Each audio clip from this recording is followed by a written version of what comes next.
Hi, Hi, Danny. that Melissa? Yeah. Hi, Danny. How are you? Fine. How you doing? I'm good. You hear me okay? Yeah.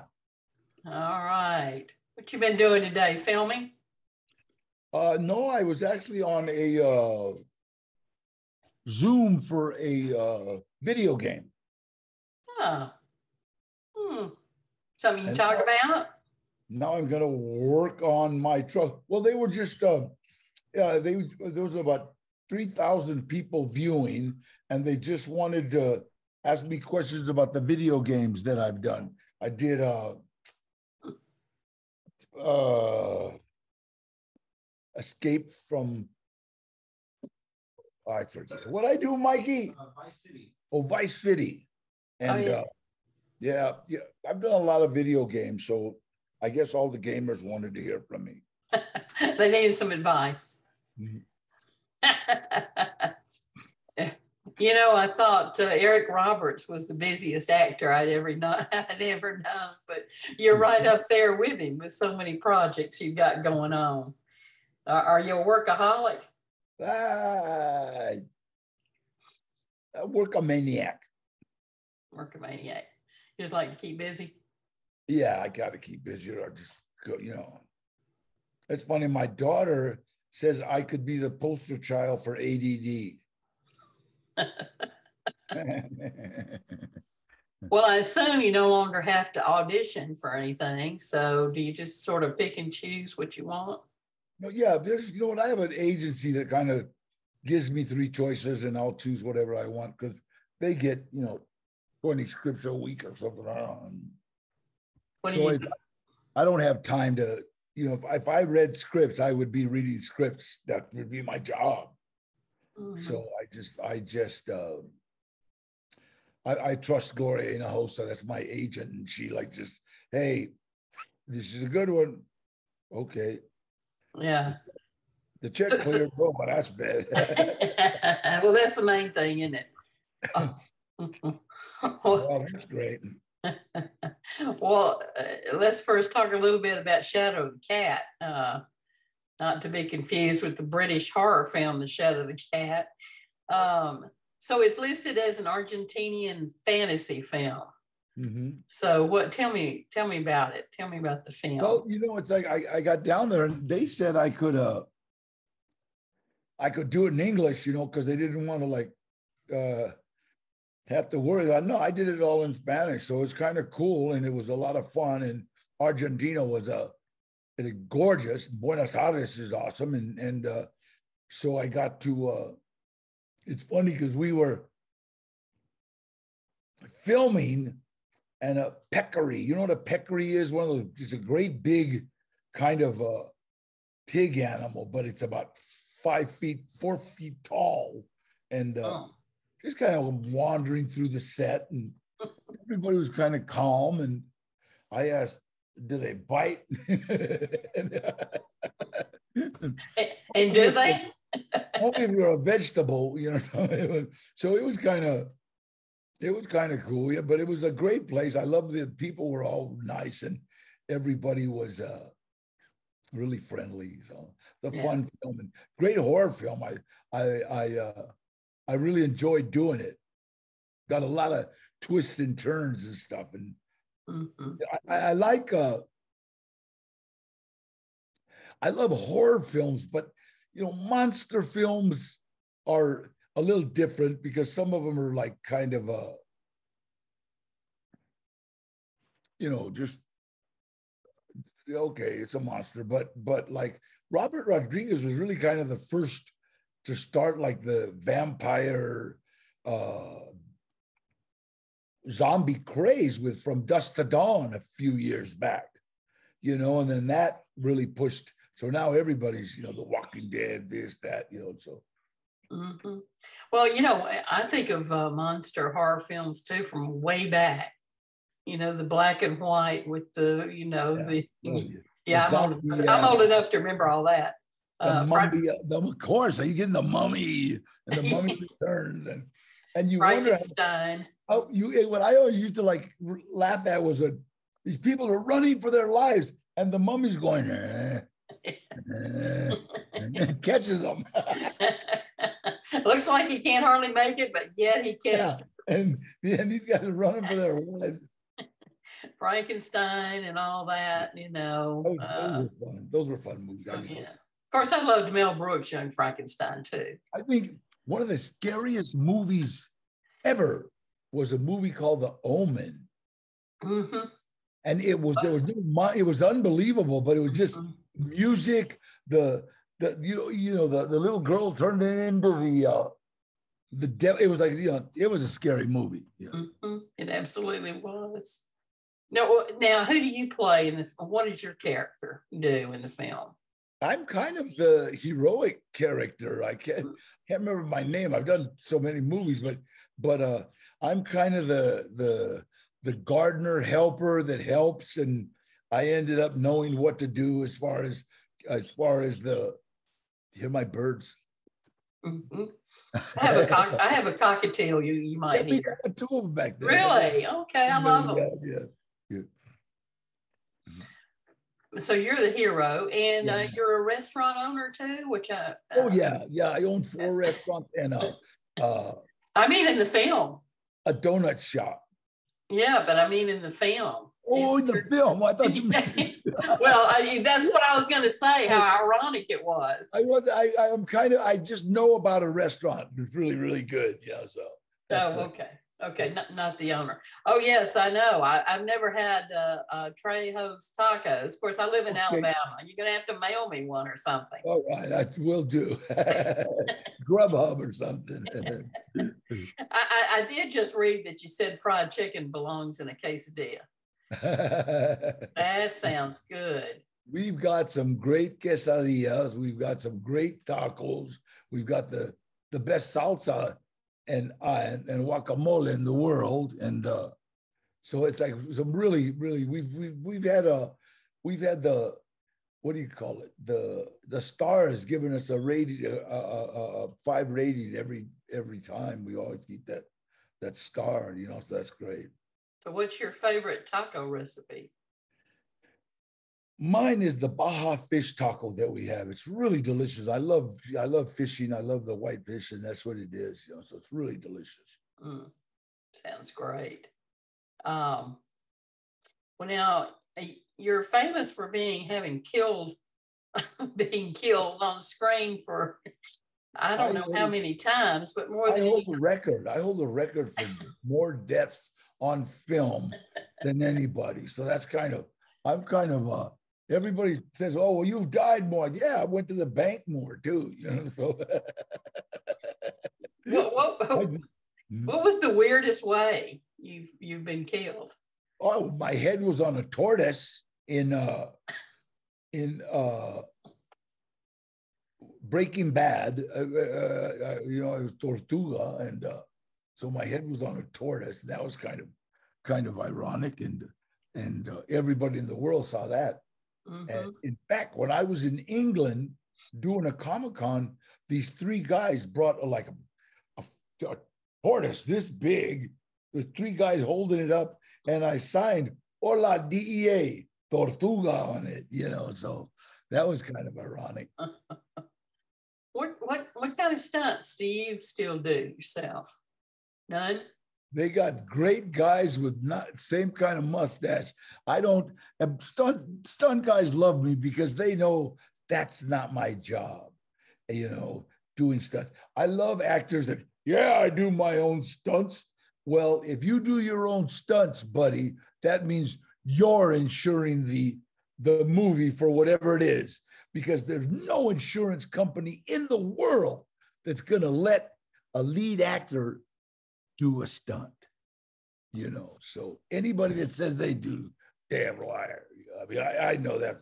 I know everybody's stunt guy. So I just think it's funny that I'm going to risk 80 people's jobs just so I can say, hey, I do my own stunts on midnight TV, and it's bullshit. Yeah. Bullshit. That's okay.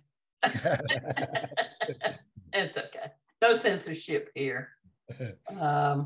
You're also in one of the Despicable Me movies, which I haven't No, the seen. Minions. Oh, Yeah. Stronghold. And it's so funny how many kids, it was my voice. And how many kids, hey, you're Stronghold. They all know me. So, okay, like it was awesome. Yeah, so kids know you, yeah, of course, by that character. So what was it about that sort of appealed to you? Well, when you do a cartoon for kids 5, 6, 7, 8, 9, 10, you have an audience for years because kids will watch those movies as they get older. They'll watch other movies, and then I've got guys 25, 26 years old coming up. Hey, I loved you growing up in Spy Kids, man. And I let my little brothers watch it, and the best babysitter in the world. I sit my little brother in front of the TV, put Spy Kids #1. That was over. Put Spy Kids #2, #3. I could make out with my girlfriend, and I'm my little brother. I'm babysitting him. He's in front of the TV. So I love that whole sequence. And like I said, there's still 5-year-old kids coming up and saying, "I love you, Uncle Machete," in Spy Kids. So they're still watching. Robert Rodriguez was such a genius to make it timeless. You won't see no Chevys or no cars in it. That they're all of the future. So it's kind of cool. And you're always talking about how you accidentally fell into show business. What? Everything good that's happened to me has happened as a direct result of helping someone else. This kid got me into his little agent thing for extras. And I got a call one night, went down to hang with him, and ended up on the set of a movie called Runaway Train. And his guy kind of kept looking at me, and I'm looking at him. He comes over and says, "Hey, Danny, I saw you win the lightweight and the welterweight title." This guy's name was Eddie Bunker, and me and Eddie were in prison together in San Quentin. And I said, "Yeah, Eddie, what's up?" He says, "Hey, are you still boxing?" I go, "No, are you crazy? I'm 40 years old." And I said, "They're giving me $50 for acting like a convict." And we both laughed because we'd been doing that for free for years. And he says, "We need somebody to train one of the actors how to box." And I said, "Well, yeah, what's it pay?" And he said, $320 a day. And when he said that, I said, "How bad you want this guy beat up?" I thought he wanted me to beat somebody up. He knew I could fight. And I'd have done it for another $50. And he goes, no, you can't. This actor is real high strung. He might sock you, Danny. I said, "Eddie, for $320, give him a stick. Are you crazy? I've been beat up for free." And I started training Eric Roberts how to box for a movie called Runaway Train. John Voight and Eric Roberts. And the director saw me, saw what I looked like. Eric picked me to fight in the movie, and the director gave me a SAG card. Wow. And that was a good film to drop in on too. Oh, that was a great film. That was awesome. That was Andrei Kozlowski's first and last American film, and it was beautiful. It was indeed. What's your favorite role so far that you've played? Can you narrow it down to maybe a couple of favorites? I gotta say, the movie I had the lead in, I loved Machete. I loved the fact that we had a Latino superhero, and it's the first time, I was Machete and I was the guy. Hey, I was such a superhero. I'm the only guy to kill Steven Seagal on film. Whoa, there you go. Nobody kills Steve. And I remember because Steve Seagal called me and said, "Hey, Danny, that new movie, Machete, you think there's anything for me?" And I said, "I don't know, let me ask Robert." So when I asked Robert says, "Okay, let's kill him." And so I ended up killing Steven Seagal. Not many actors can say that. That's it. Nobody can. None of them. That's funny. Hey, are your kids also in the entertainment industry? My son just joined. They just joined the DGA, the Directors Guild of America. Huh. You know, he just right now went out to talk to a production company, you know, and so it's like I told him when he joined the DGA, hey, you just became my retirement plan, buddy. When I get old, hey, if you will be making movies of old people. So he's the only one that stepped out there. The others Oh aren't. yeah, my daughter, she manages in 2 offices. My son's more a gamer. My oldest son, he's a gamer. They do pretty good. Very cool. Very cool.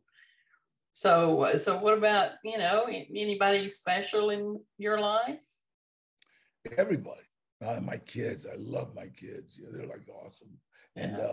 I got the biggest relationship with my kids. And Yeah. No romance. I met a girl in Arkansas who's named CG, and she's got crystals, and she works for a guy with a crystal mine. So I'm Avant Crystals, and you can go mining. So Mikey, give me a crystal, and so I went crystal mining at this place, you know, and that's where I met her, and it was so unbelievable. I took Cheech Marin, me and Cheech Marin were there. And this is the kind of thing that Ooh. I found this, I didn't find it, I mined it. You know what I mean? Oh. And so you pay, I didn't have to because it was weird because Hot Springs, Arkansas made Cheech Marin the Grand Marshal of the St. Patrick's Day Parade. And then they made me the leader of the parade. So I kept telling Cheech, shh, don't sound Mexican. They think we're Irish. And yeah, by the St. Patrick's Day, you know what I mean? And so I kept making Cheech laugh because every time he would say them, oh God, you sound Mexican, they're gonna kill us. And, act Irish, you don't talk about love. I kept telling Cheech Marin, hey, look, do like this. Oh, Lucky Charms.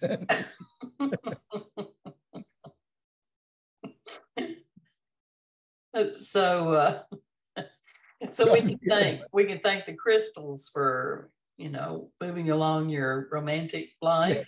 Sure. So right now my house is full of crystals. So that's kind of great. That's very, very cool. Are you continuing to speak in prisons and sort of mentoring? Always. That's what we do. Me, Mario Castillo, that's what we do. We go to prisons, we go to juvenile halls, we go to high schools, and it's really kind of ironic, you know, because there's teachers that told me, man, we've had professional therapists, we've had, you know, and kids don't want to listen to them. You walk in and even the kids that don't come to these assemblies want to be here. And I said, it's not me.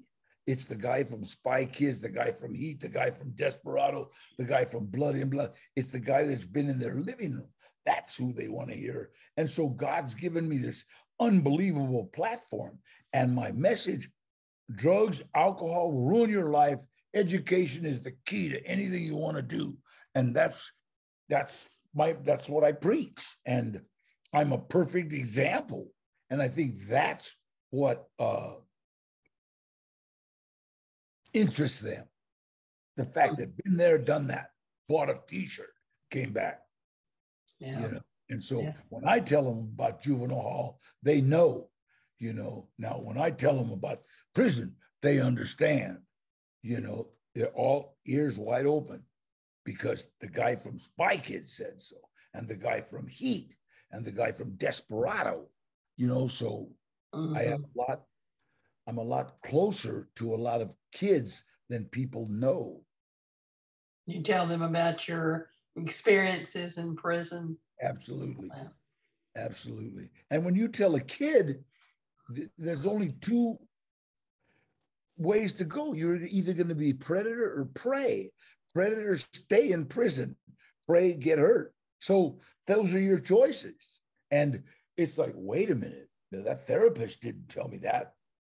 that counselor didn't tell me that, you know, this guy's been there. So, and I don't mean that you have to go to prison to be a good counselor, a good therapist, but Dr. Berkman in San Quentin, they used to make me see him every week, and I would talk to him, and he would say, I can't do anything for you, Danny, as long as you're using drugs and drinking. I'm not even talking to you.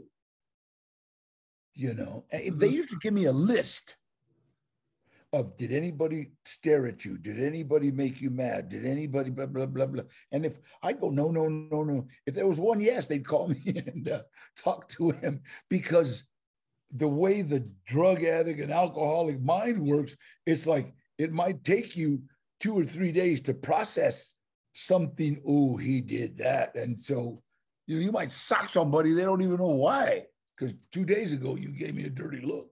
So it was kind of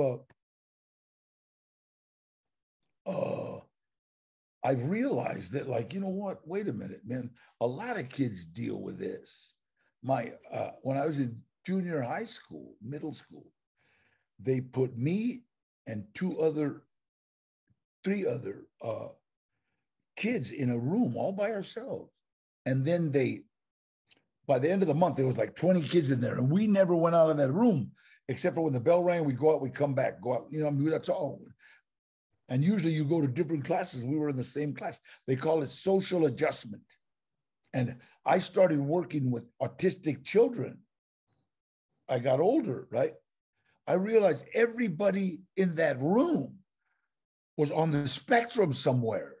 You know, some not as bad as others. I remember telling my daughter that, you know, well, I was never on the spectrum. She said, Dad, are you kidding? You can't sit still. Why do you think we love being with you? Because we know we're only going to be there 10 minutes because you know, we're out of here. And so it was like, wow. So wait a minute, I'm not bad. This is me. But we were listed as bad kids. We were all the bad kids of the school, you know, and medial. It was called medial. I forget what it's called. Remedial. Huh? Remedial. Yeah. Remedial English. We had all these remedial classes. I thought they were fun, but you know, I never really made student because I was never interested. And I realized you want to get gang kids out of gangs, give them something better. You know, don't just tell them, hey, this is it. I've gotten so many gang kids out of gangs, just giving them a job. Hey, okay, here you got this job. Now you're going to be making, you know, at the time, $10 an hour, blah, blah, blah, blah, blah, blah. Their first check, they realized, I don't want to be a gangster, you know, and that's one of the answers. But, you know, people, they used to have CETA programs to help, and they took all that out. Why do we have a homeless problem in Los Angeles? Because quite a few years ago, Ronald Reagan closed all the mental health facilities. So where'd they go? They went downtown. We've had generations of people living down there. So when people talk about, well, I'm going to make 3,000 homes, great. Put somebody with schizophrenia in that home, and they're still going to be on the streets. They're still going to be going. It has to do. California has a huge mental problem, mentally ill, and drug problem. Yes, there's homeless people down there. There's people down there that you can get a job, give them a job, and help them get an apartment or whatever, and they'll be okay. There's other people that don't even know they're homeless. Right. That's one of the reasons it's so funny. It's like I started endorsing a lady named Karen Bass because I ran a make on her, and you know, she's been doing pretty good. They're slinging some pretty heavy stuff right now, as far as because that's what politics do, you know. And I realized I don't like politics, but I honestly and in my heart believe actors should never get into politics. Arnold Schwarzenegger, Ronald Reagan, you know, just any actor, chaos.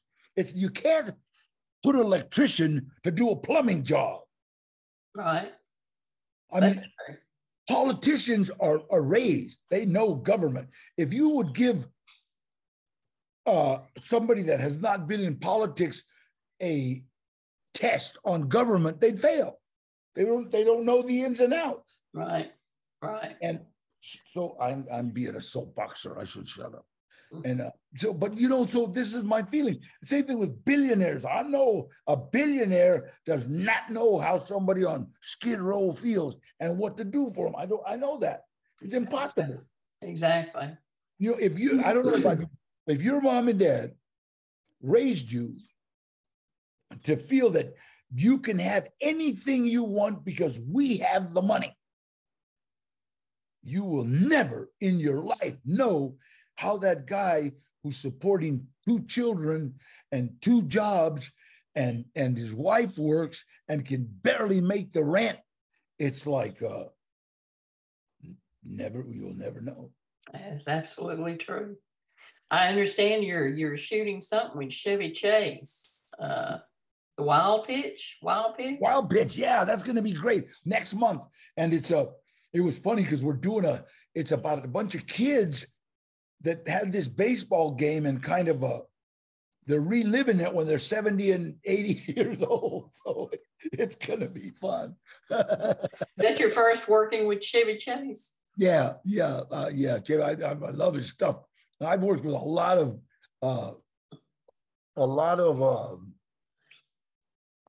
actors, you know, elderly actors. So that's kind of great. And you know, I think I'm in the best shape of all of them. Oh, and you've got something coming out in December. I was going to touch on too. Well, It's a Wonderful Binge. Is that? Oh yeah, that was so much fun. We did that in the winter in Chicago. I think. I don't remember, but it was freezing cold, and we were under a bridge. It was like I had 2 sets of thermal underwear and jacket. I mean, because I went there, I got off the plane wearing some gorgeous slacks, suede shoes, you know, dark suede shoes, nice shoes. Opened the door to the airport and went, damn. So production brought me some big jackets. And it was funny, man. And the movie's about all drinking and drugs were banned except for one day. That's the binge, isn't it? Yeah, it was an unbelievable movie. And God, I worked with some great young actors. I can't remember their names, but they were all it was so funny. Yeah. Anything else coming out? Well, I did the 1521. There's a movie called 1521. It's when the Spaniards tried to take over the Philippines. It was kind of the Catholicism or Christian, you know, will baptize you or kill you, one or two. And so they brutally tried to take over the Philippines and didn't. I play Magellan and I get killed. So that adds another. There you go. There's one more. I don't know exactly how many. You know exactly how many? I think they got me at 400. I don't even know, you know. But it said you've had more deaths than anybody. And then I play Magellan, and then I did what did I just finished? Well, that I want to do that quick pitch movie. That's going to be fun. Yeah, Chevy Chase and Judd Hirsch, I think, too, right? Yeah, there's quite a few. There's quite a few stars that are proud to be among them. Well, I know you love to work, so I doubt you'll retire, right? Yeah. What would I'd go crazy. I would. It's so funny when my kids can't stand to have me around the house. All right, Dad, get out and go do something. Yeah, and because I'll figure it out. Something to do. I just finished putting up Halloween decorations, you know, so that's going to be fun. And,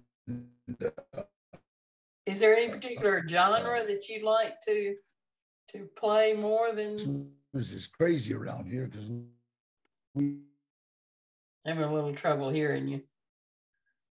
Have I lost you?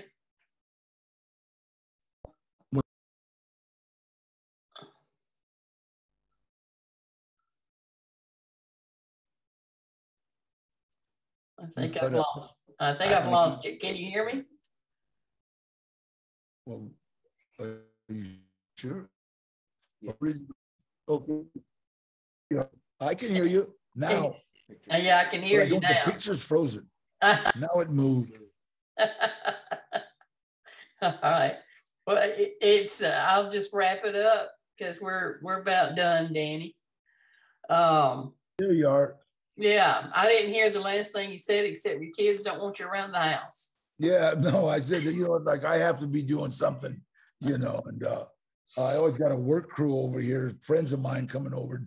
We have to do something. And all my friends, you'll have like, if you look in the trunk of their car, they'll have thermal underwear and socks and food, because we always feed the homeless, and everything good that's happened to me has happened as a direct result of helping someone else.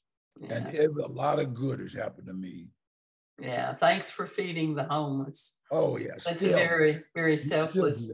I think that's one of the reasons that the good Lord let my restaurants stay open, because we never stopped feeding them, feeding hospitals, feeding, just the police. It's so funny because a couple of days ago I was driving and I pulled up a cop car, and I was in the passenger side. I go, "Hey, you guys be safe." I always tell them to be safe. We need you. And it's so funny. This cop goes, "Hey, during the riots, you fed us. Thanks." All right. Okay. Very cool. How's your health? Good. I just finished lifting weights, and I stay active, and I got 4 dogs out there that I run. So we still stay pretty active. And the name of your cockatiels? What's that? The name of your cockatiels? No, what's the name of my cock? Oh, my cockatiel. Yeah, they always talk, but one's name's Bird and the other one's named Bird. So they get confused when I talk to them. I'll bet. Mine's named Ziggy. What's your name? Ziggy. Ziggy? That's his name. My bird's like I can talk to him. Well, the only thing he says is Ziggy is a pretty boy. Hey, he's probably right. They're gorgeous. They are gorgeous. I love them. I was in Venezuela doing a film at a place called Caracas. It was like a private resort for the super wealthy, right? And they had these birds, cockatoos, this big, gorgeous, right? And I used to eat breakfast out on the patio. Is a restaurant, and I'd get oatmeal, and they'd come and try to bug me, and so one would be over here, and then this one would try to steal my oatmeal. They were like, so what I started doing, I started getting 2 bowls of oatmeal and put one over there. I'd be oatmeal, and then they'd be eating theirs. There you go. There you go. Oh, the Birdman of Venezuela. They won't let me eat. There you go. Danny, I appreciate you taking the time. I enjoyed the chat. Thank you. I sure did. Come to my restaurant if you're in Los Angeles. And also, I dropped a record album right now called Trejo's Soul Collection. And it's on all the Spotify. It's on everything. And then social medias. And now we're getting ready to drop another one. Trejo's music is called Soldies Forever. Okay. All right. I'll add that. You take care. Can't wait to watch you in the next one. God bless you. You too. Bye-bye.